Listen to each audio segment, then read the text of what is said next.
ঢাকা জেলা দক্ষিণ গোয়েন্দা পুলিশের বিশেষ অভিযানে কেরানীগঞ্জ সহ বিভিন্ন এলাকায় অভিযান চালিয়ে আন্তঃজেলা গাড়ি চোর চক্রের ৫ সদস্যকে গ্রেপ্তার করা হয়েছে। এ সময় তাদের হেফাজত থেকে ৪টি চোরাই ট্রাক উদ্ধার করা হয়। রোববার দুপুরে কেরানীগঞ্জ সার্কেলের অতিরিক্ত পুলিশ সুপার মোহাম্মদ জাহাঙ্গীর আলম জানান, গত ৫ অক্টোবর রাতে দক্ষিণ কেরানীগঞ্জের মোল্লাবাজার এলাকা থেকে মুজিবুর রহমান নামে এক ব্যক্তির ড্রাম ট্রাক চুরি হয়। এ ঘটনায় ১১ অক্টোবর দক্ষিণ কেরানীগঞ্জ থানায় মামলা দায়ের করেন তিনি। তারই পরিপ্রেক্ষিতে অভিযান করে তাদের আটক করা হয়। প্রাথমিক জিজ্ঞাসাবাদে আসামিরা স্বীকার করেছে তারা দেশের বিভিন্ন জেলা থেকে ট্রাক ও পিকআপ চুরি করে যন্ত্রাংশ পরিবর্তন করে বিক্রি করত। গাড়ি চুরি চক্রের মূল হোতাদের শনাক্ত করা হয়েছে। খুব শিগগিরই তাদেরও আইনের আওতায় আনা হবে বলেও এ সময় জানানো হয়। ঢাকা জেলার ডিবি দক্ষিণ কর্তৃক গাড়ি চুরির আন্তঃজেলা চোর চক্র গ্রেপ্তার প্রসঙ্গে এবং গাড়ি উদ্ধার প্রসঙ্গে আজকের এই প্রেস ব্রিফিং। সবাইকে ধন্যবাদ, আপনারা আমাদের এই নিউজ কভার করার জন্য এসেছেন।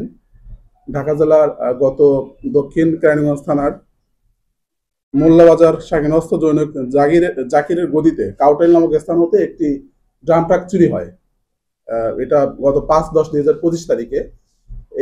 এই ঘটনাকে কেন্দ্র করে গাড়ির মালিক জনৈক মুজিবুর রহমান সে দক্ষিণ কেরানীগঞ্জ থানায় একটি লিখিত অভিযোগ দায়ের করেন।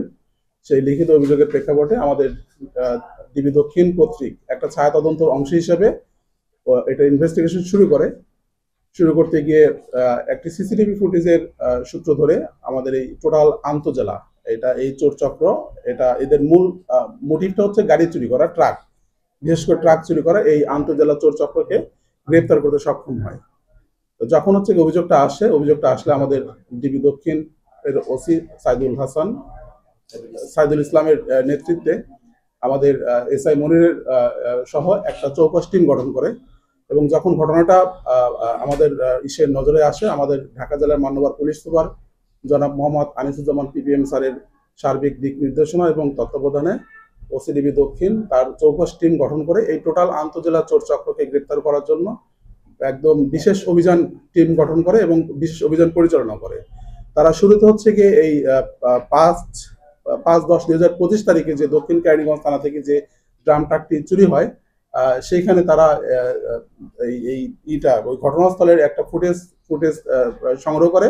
সেই ফুটেজ থেকে একটা পিকআপের প্রথমে তারা একটা অস্তিত্ব পায় যে পিকআপটা কোথা থেকে আসলো।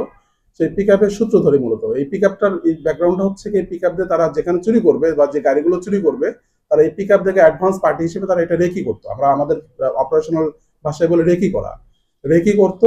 যখন হচ্ছে গিয়ে এই পিকআপের সন্ধান পায় তখন পিকআপের মালিকটাকে এটা যখন তারা আমাদের ওই তদন্ত টিম তারা যখন সন্ধান করতে যায় তখন এই পিকআপের মালিক হিসেবে শফিকুলের নামটা আসে।